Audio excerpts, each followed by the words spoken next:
Hello, good afternoon. Welcome everyone. Thanks for joining us for this special webinar brought to you in partnership with the Open University Business School and the Campaign for Learning. My name is Julia Wright. I'm the National Director of the Campaign for Learning. I'm absolutely delighted to be hosting today's session and equally delighted to be joined by Dr. Terry O'Sullivan. And Terry is the MOOC Programme Director at the Open University Business School. So over the next 45 minutes, we want to share with you some of our perspectives and thoughts on MOOCs and the workplace. And we hope you'll find this interesting and thought-provoking, and we'll share your thoughts too. This webinar is being hosted in the run-up to National Learning at Work Week, which is coordinated by us, the Campaign for Learning. It's an annual opportunity to celebrate and promote the benefits of workplace learning. All sorts of organisations are running activities during the week, and we're doing some special activities with the Open University Business School. You see on this slide, we're running 2 employability webinars during the week. So please have a look, and hopefully you'll find Terry's going to talk more about that later on, and hopefully you'll find that interesting and will want to take part in Learning at Work Week as well. So you'll be able to interact with us during the webinar in a number of ways, and you'll see on your screen a chat panel, and please do share your questions here and your points and comments throughout the session. We're going to try and answer as many questions as we can. We're also going to be launching some polls during the session, so we'd love to get your thoughts on different aspects of MOOCs as well as we go through the webinar. And our technical manager, Andrew, is going to launch those as we go through the session. So just a reminder that this webinar will be recorded. It's going to be available online after the session. So if you do have any colleagues who would have liked to have joined today's session but can't, please do feel free to share this with them. So I'm going to now hand over to Terry, who's going to set us off talking about MOOCs and the workplace. Thank you very much indeed, Julia. It's a great pleasure to have the opportunity to talk about MOOCs as they relate to workplace learning. The outline of this session is as follows. We're going to look at 3 sort of main blocks of content. First of all, I'll be asking, and I hope answering the question, what are MOOCs and where have they come from? And asking a bit more about why organisations actually get involved in producing MOOCs, what are they trying to do with them, and where are MOOCs in general headed? So they're a relatively new phenomenon, and they've still got quite a lot of development, I think. The second section will look at motivations for studying MOOCs, who is actually studying MOOCs, and what are they looking to get out of them, and particularly of interest, I hope, to participants in the webinar. What is the relationship that MOOCs might have to workplace learning? What kind of opportunities do they give for professional development, particularly in the context of people working in human resources and learning development? And then finally, forgive me for a bit of a promotional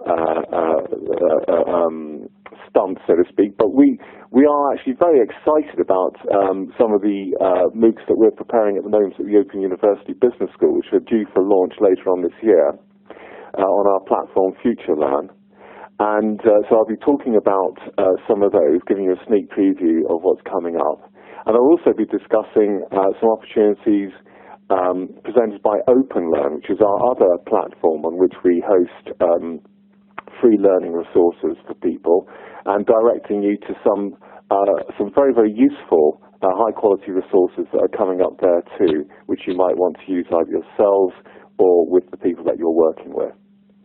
So without further ado, let's just get into this first question. If I could hand back over to Julia to run the first poll, please. Thanks, Terry. So Andrew, if you could launch the first poll, and we'd love to get everybody's views on this first question. How do you rate MOOCs and other free materials on the web as a resource for workplace learning? Have you not considered them to date? Do you need to be convinced that they offer a credible alternative to more traditional methods? Are they already an established part of what you use and recommend? Or do you don't know enough about what is available to be able to comment? Please let us know what you think.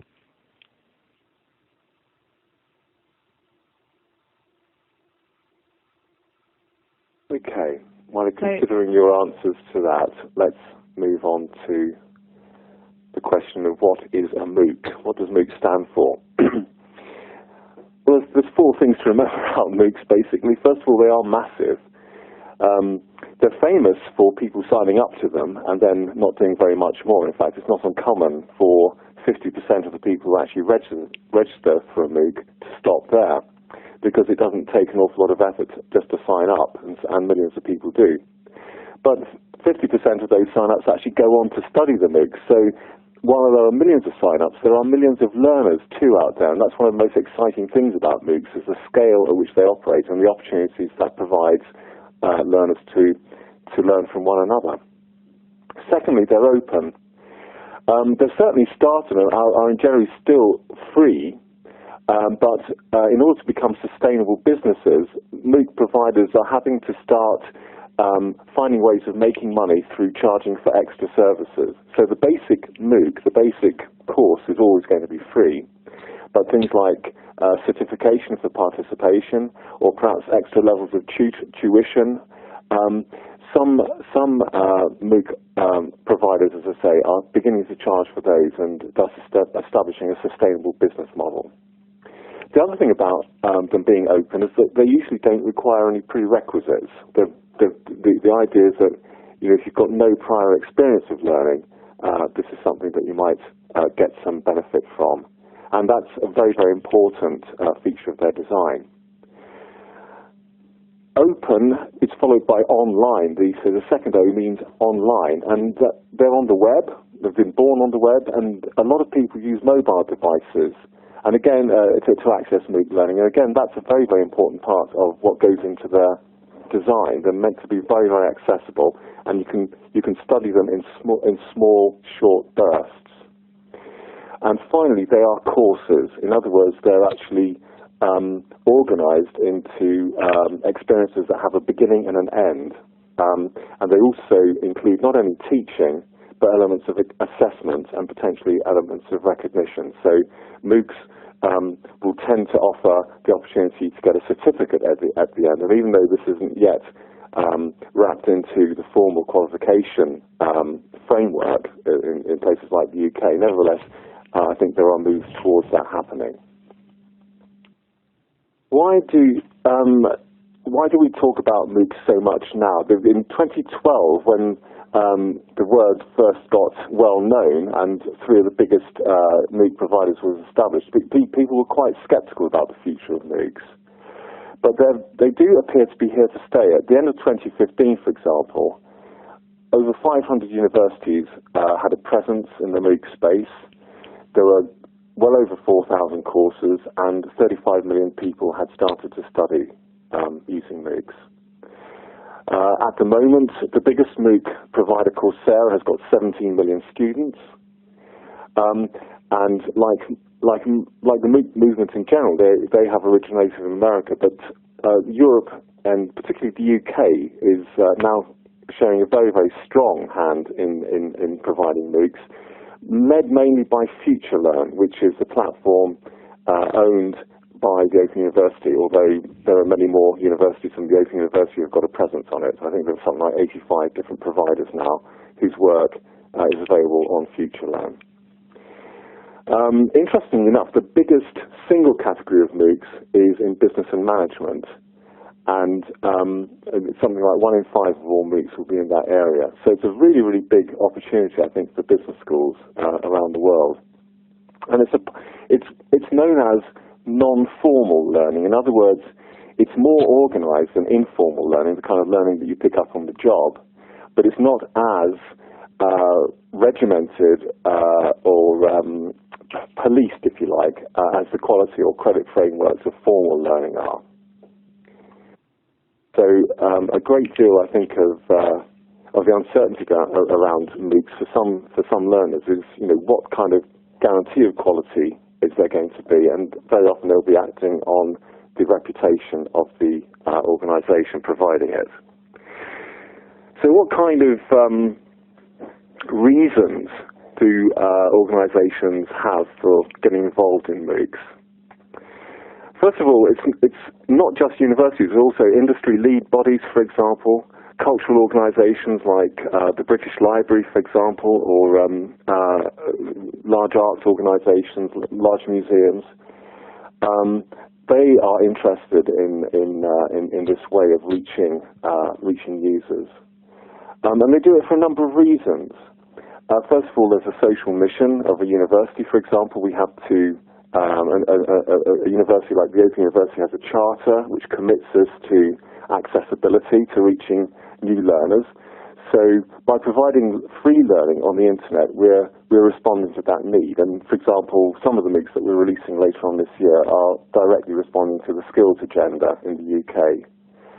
There's also the sense in which MOOCs are a shop window, so they're out there to build the reputation of an institution and do a bit of marketing. We're always interested to see if we can pick up new students through studying MOOCs. They can be a way of generating income. Although they're generally, as I say, available free of charge, they can be repackaged and offered, let's say, as closed courses to clients. So there's that opportunity. A lot of research bids these days include asking for funding for a MOOC or something similar, so that the results of the research can then be disseminated and making it better value for funders. A number of universities, I've heard Reading University do this, actually create MOOCs both for external use but also repurpose them for their existing students. So they will study a MOOC alongside their regular studies within the university. They also offer an opportunity for experiment and innovation. They're actually quite exciting to work on, and people can try out new ideas on them. They're a little bit different, a bit like sort of skunk works in many organisations. And finally, I suppose MOOCs get done by organisations because other people are doing them, and they want to see what it's all about, and they want to be able to do them if they really, really take off. So my final reason here is capacity building, just in case they disrupt the status quo. Very, very quickly, in terms of the future of MOOCs, there's a drive at the moment led in the US towards formalising the qualifications that they're offering, so taking them from being non-formal into being formal learning. In fact, I think that in the future it may well be that MOOC platforms become more and more like online universities themselves, offering a whole range of educational services, including not only teaching but also assessment. And a consequence of that will be they're becoming more mainstreamed into educational systems around the world.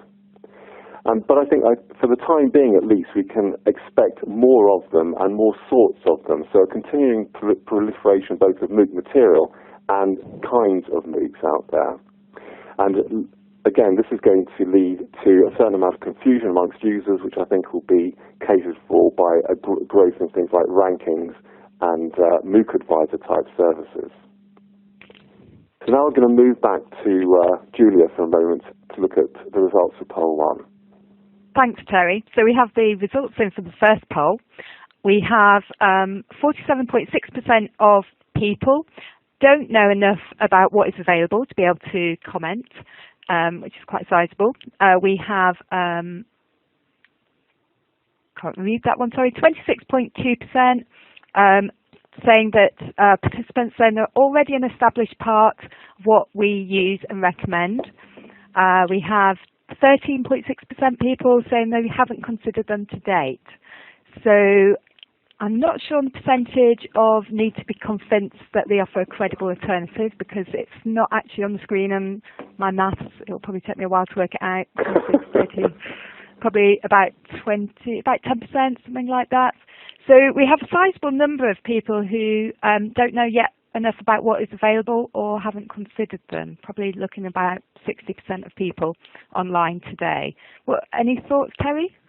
Yeah, I think it's, well, first of all, I'm extremely heartened that nigh on 20% of respondents actually already have them up and running in terms of their activities. That's very, very encouraging. And I think it's also interesting that getting on for half of the respondents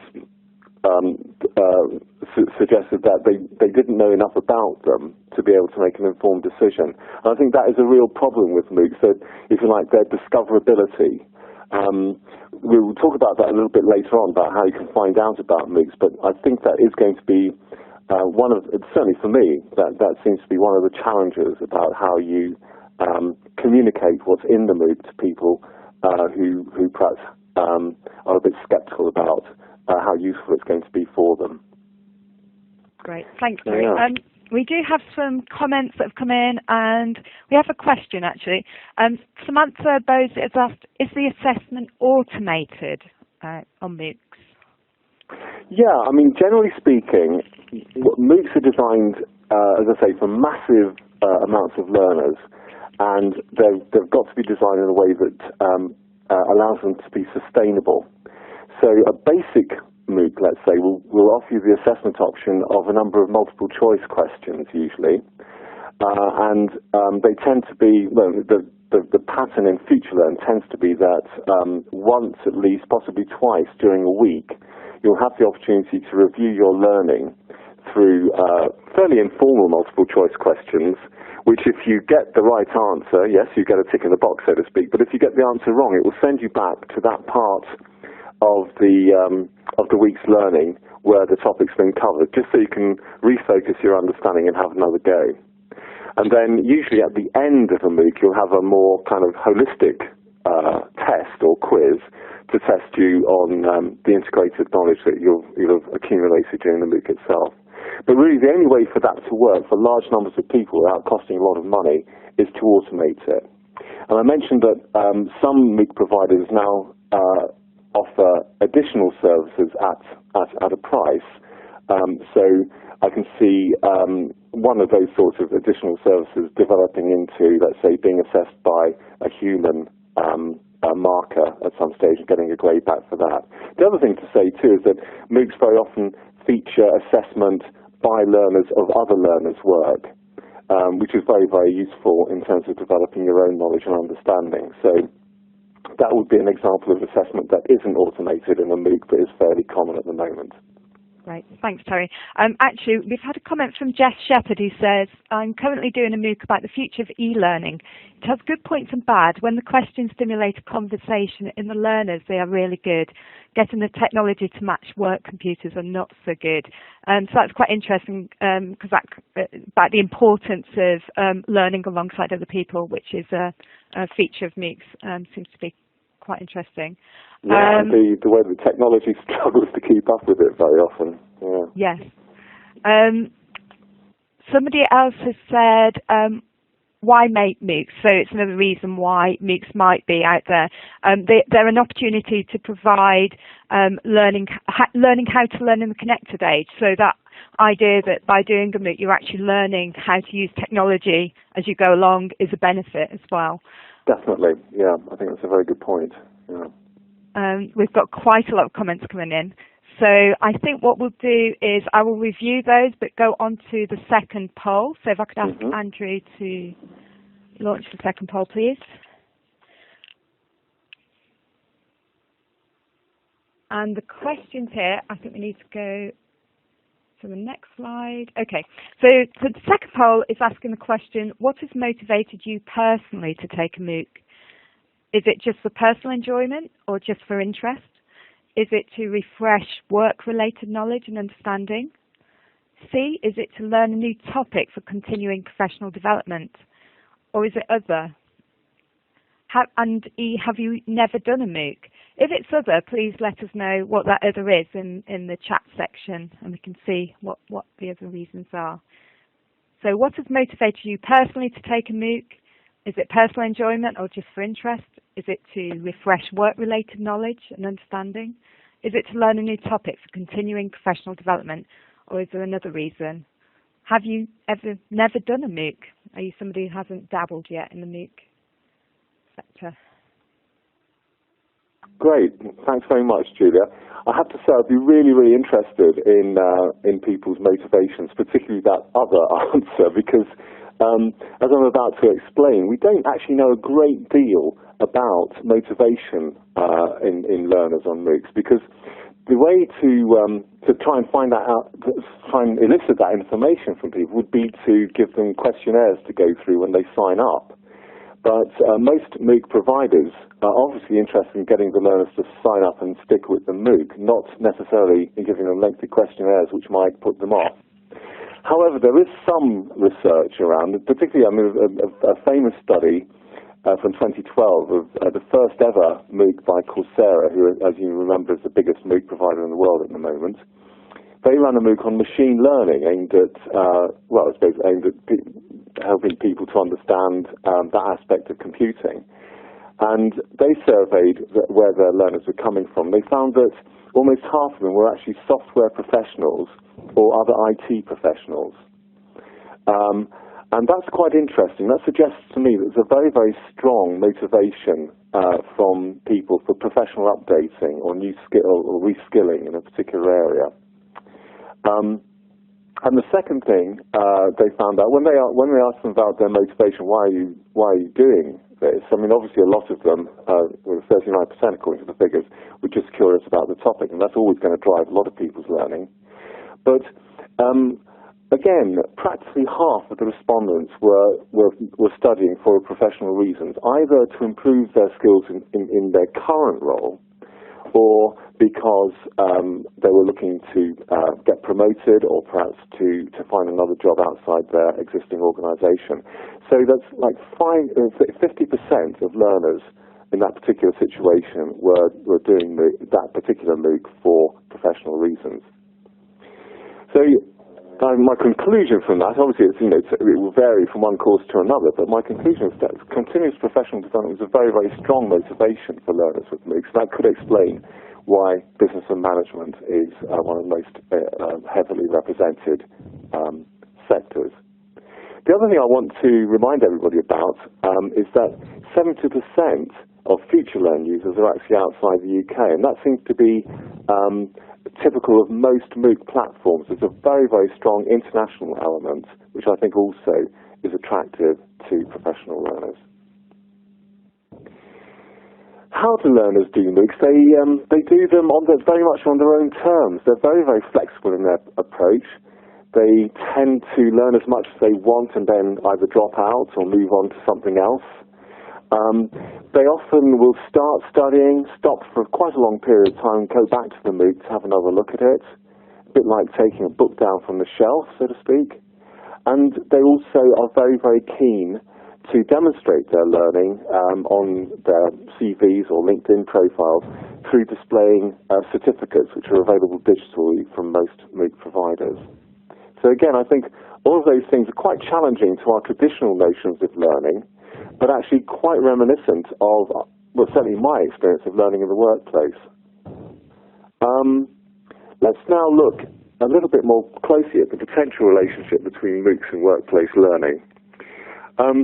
There are a number of trends which I picked up from the CIPD about how workplace learning is developing in general, and I've just listed them here and pointed out where I think they correspond to what MOOCs can do. First of all, people are moving away from outcomes-based models of, output or input-based models of professional development into outcomes-based models. So that seems to me to correspond to what I've just said about the tactical approach of learners in MOOCs, that they're looking for something very specific, and they don't really mind, some of them, whether they complete the course or not. It's just that particular thing that they need to learn to improve their performance.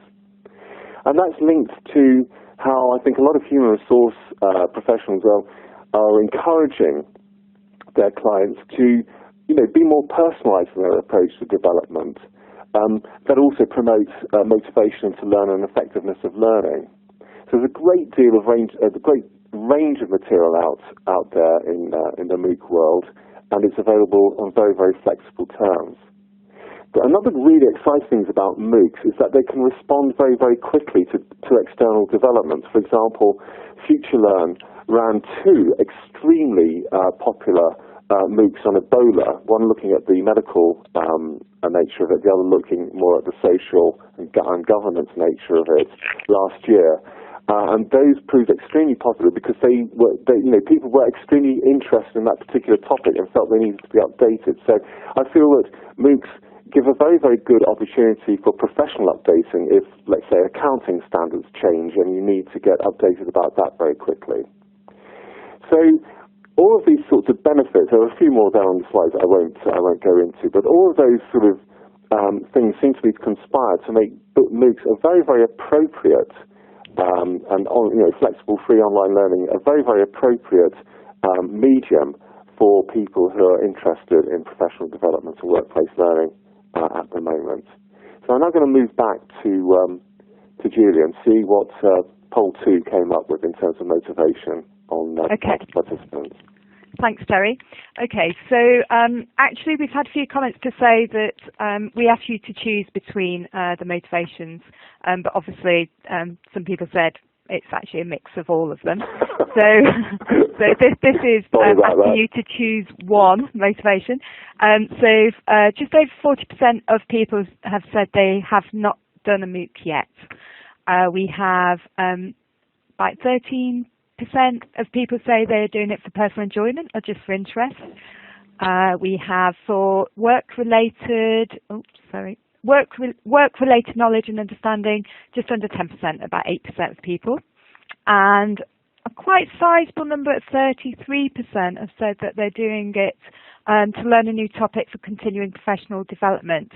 So more for possibly new topics. People are actually learning to expand their knowledge more than people refreshing. So any thoughts on that, Terry? Well, that's quite interesting, isn't it? Because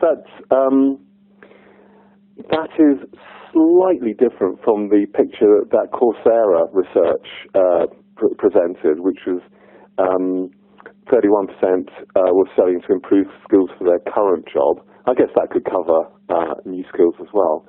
But the thing that kind of excites me is that there are still 40% of participants out there who get to try a MOOC. So I just hope that they'll think back to this webinar as a turning point in their lives and date their sort of MOOC career from a little bit later on this week. That'd be great. Yeah, brilliant. Thank you. We've got some comments and questions. Bear with me a second. There's quite a lot of comments. Somebody said, and I've lost it, I'm afraid, but they said that they quite like the instant satisfaction that you get from doing a MOOC because it's almost page by page. You get some kind of benefit from that. Sorry, it's moved very fast here with the comments. Let's go. So somebody, Rosemary Cooper said, I've completed 3 MOOCs so far, 1 brilliant, 1 average, 1 not so good, and dropped out. The quality of teaching resources is important for me, and I wanted to learn the topic, so that was Rosemary's motivation. Right. I was saying, in terms of quality control, we're going back to the quality issue. I usually ask a subject matter expert to determine quality and organisational relevance. That's an interesting way of getting a quick view on whether this will be good in terms, I assume, continuing professional development and workplace skills. Okay, I think we probably need to move on, Terry, so okay. I'll carry on reviewing those comments as they come in. Fantastic. Okay, for this last bit of the seminar, of the webinar, I just wanted to talk about what the Open University is doing. Actually, Terry, you're going to give us some poll questions first. Yeah, sorry, I forgot about the next poll. So, Andrew, would you launch the next poll? Okay, so the next poll is asking you the question, what would be the main barrier? Sorry, go on ahead. Sorry. What would be the main barrier or challenge to using MOOCs and other free online materials for workplace learning? Would it be A, digital barriers, including online access and skills? Is it B, time for people to study at work? Is it C, resources and time required for assessing their suitability? Is it D, concerns about quality of free learning materials? Or is it E, other?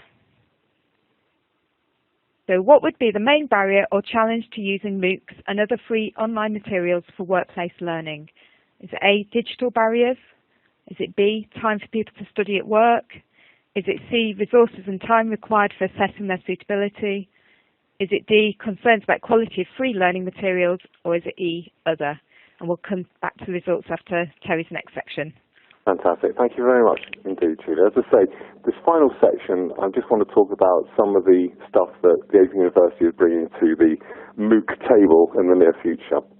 So it's a very, very crowded MOOC place out there. Those are some of the logos of, in fact, the 12 biggest providers according to some stats I was looking at recently. Not in any, the logos are just the size they are because that's how they came up. They're not supposed to be relative size of MOOCs.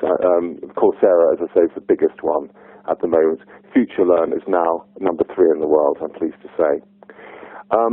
But it does give you a bit of a problem in terms of deciding how and what to study or to recommend. And I thought it was quite interesting that one of the participants suggested consulting a subject expert about it. I think that's a very good idea, but you still face the challenge of finding out precisely what's in the MOOC without actually studying it yourself. So it's actually quite a challenge to communicate content and relevance, something that we are working very hard on with our FutureLearn platform. As I mentioned right at the top of the webinar, we've actually got 2 platforms from the Open University. One is the one that we share with other universities, FutureLearn, and the other is our proprietorial presence, if you like, OpenLearn, which has been going since 2006. And OpenLearn is a place where we place 5% of all new module material is, we're committed to the idea of actually making that freely available on OpenLearn. So it's a if you've never visited it, I do suggest that you Google OpenLearn and have a look around. It's a very, very interesting site. FutureLearn, on the other hand, has been going since 2012. It's actually a for-profit company. It needs to, I think the best way of understanding it is a bit like a publisher. Publishers launch magazines, for example, they don't expect to make any money out of them for years, usually about 3 years or so, before they start breaking even. So there's a lot of investment going into FutureLearn at the moment, and we're hoping that, as I say, through finding sources of income, that we'll establish a sustainable business model for it. At the moment, the main source of income for FutureLearn is for charging for certificates. So while it's got a certain amount of money coming in, it's certainly not as much as it needs to be sustained into the future, I think. But things are looking pretty good in terms of the stuff that's coming through on FutureLearn. And one of the most delightful things about it, it's got an extremely distinctive pedagogies. It's got a reputation for being the best-looking MOOC platform, but there's also some very clever thinking gone into how the learning is designed on it. And that's what I want to talk about very briefly in this slide, which is what I call the data-led pedagogy of FutureLearn. First of all, they talk about storytelling, having a very strong narrative through the MOOC. The MOOCs are fairly short. Most MOOCs on FutureLearn are about 4 weeks long these days, but each week itself has got to tell some kind of story and fit into a larger story to help people who are just dropping in and out to make sense of what's going on.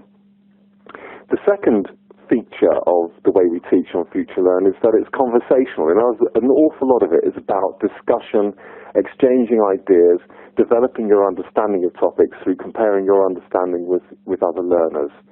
And there's some very, very powerful, what we call social media features on FutureLearn, whereby you can actually follow other learners. If you're interested in their comments, you can actually sort of click on them, and any time they say anything in the comments section, you'll be notified of it. So that helps you, if you like, to design your own experience going through the course.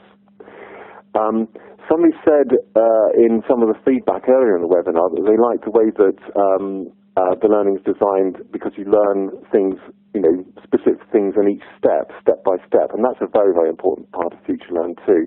They talk about steps, which are deliberately simple, they're supposed to be very, very clear, and they're supposed to make sense one on top of another, so they're progressive.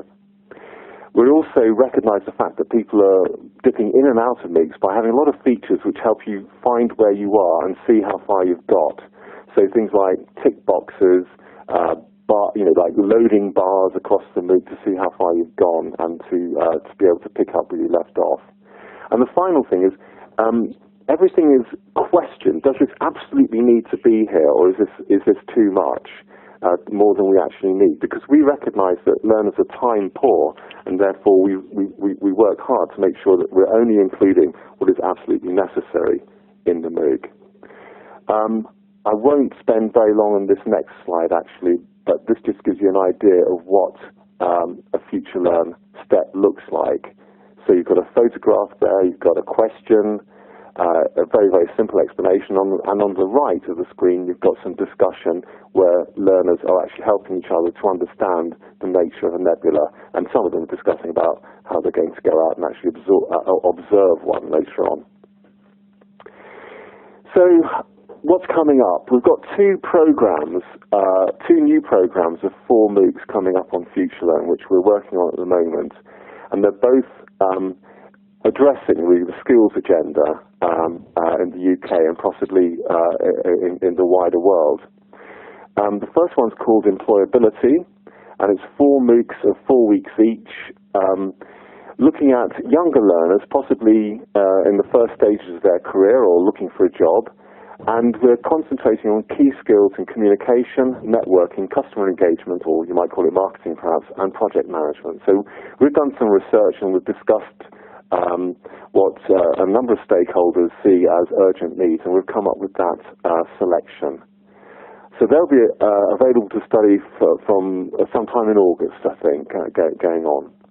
The digital economy is looking at people who are perhaps more established in their careers who want to refresh their understanding of how to be effective in the digital world. So there we're looking at, if you like, more sophisticated areas, supply chain management, marketing in a more strategic way, sales, and also finance, but all in the context of digital technology as it affects business. Just wanted to focus in a little bit on a bit more detail. Networking, for example, is one of the employability MOOCs, and that's lasting for 4 weeks. And each week we'll have a separate theme, obviously linked in the narrative of the MOOC. First of all, why network and how to do it. Then working through face-to-face opportunities in the second week, followed by online opportunities in the third week. And then finally bringing it all together with a sense of what personal branding is about and how people can manage and plan their networking activity in the final week. And the sort of resources we're using to get that across are things like interviews with practitioners, loads of examples. We'll be giving people the opportunity to do a bit of networking themselves, we hope, and also to create things that are going to be useful for them in their networking activities. Moving now to the digital economy, I just wanted to focus on the finance MOOC as an example of what we'll be doing. And that is looking at the traditional, if you like, issues around cash flow and financing a business, but looking at them in a digital context. So we'll be looking at examples like crowdfunding or peer-to-peer borrowing, which are new opportunities for financing business ventures which the internet has provided. And again, the learning materials there will be all about expert interviews, lots and lots of practical activities, and peer-to-peer learning. I don't want to leave you without a quick mention of Open Learn. We've got a number of very interesting, exciting badged open courses, or BOCs as we call them, on Open Learn. Each one of these is worth about 24 hours of activity. And the interesting thing about them is, whereas MOOCs have a beginning and an end date, and you study them with other people, BOCs you tend to study on your own. And we're focusing on this slide I've picked out in yellow, the ones that I think are most appropriate for professional learners, focusing on some fairly basic employability skills. And we've actually got some really interesting ones coming up for later on in 2016. The ones on the left are already available. Things like Succeed in the Workplace, for example, is an excellent one about effectiveness in the workplace. But on the right, we've got some sector-specific BOCs about working in the voluntary sector, for example, but also things like resilience, working in diverse teams, really what we are seeing as more and more important skills for people to be effective in today's organisations. Just want to give you a quick look at what a BOC looks like. This one's called Succeed with Maths.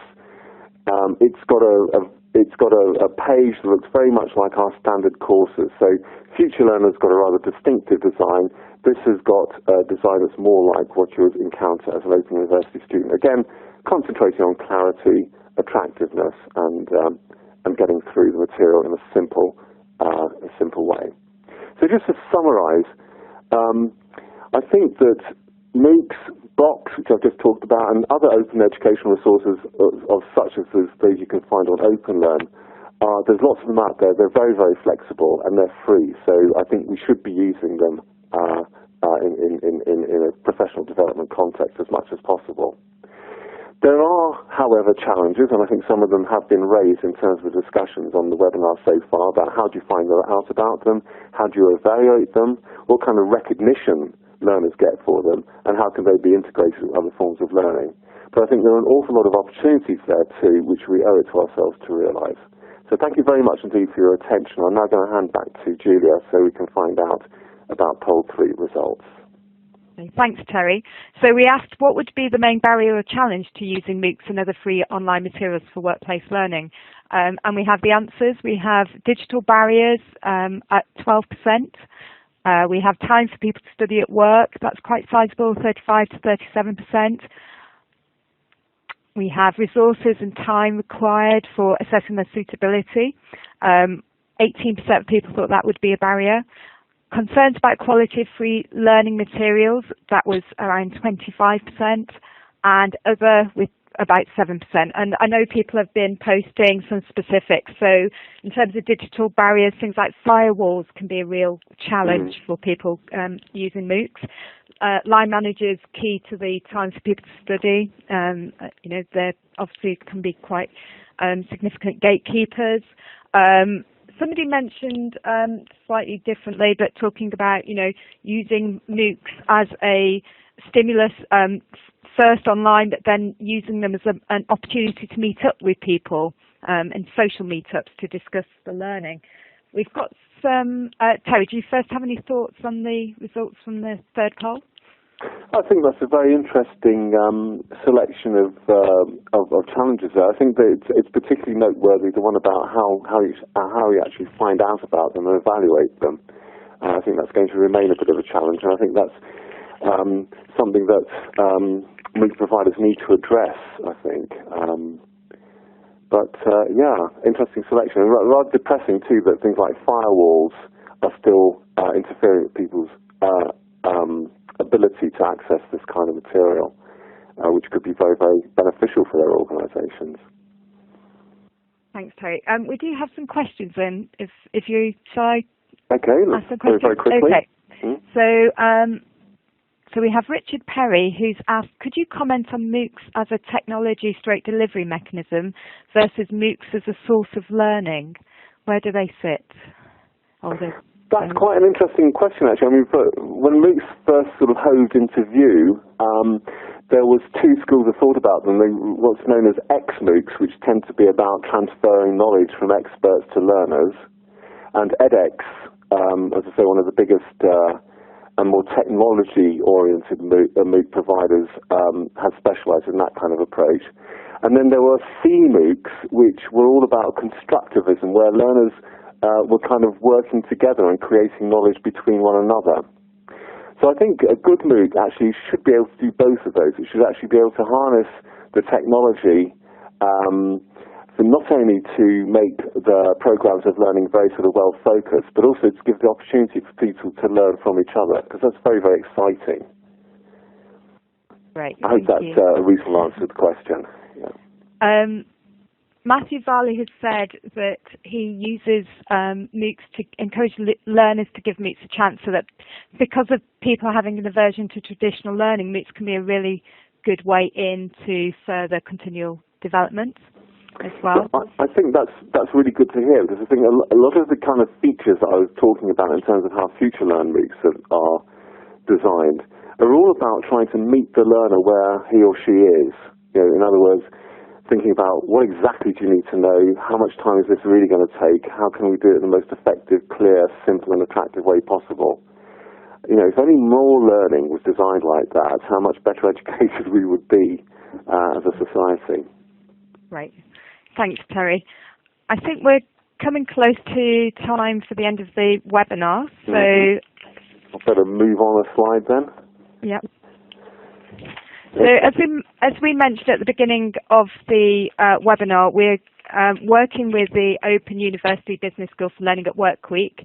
And Terry, do you want to talk a little bit? I think you've already talked a bit about the employability webinars. Yeah.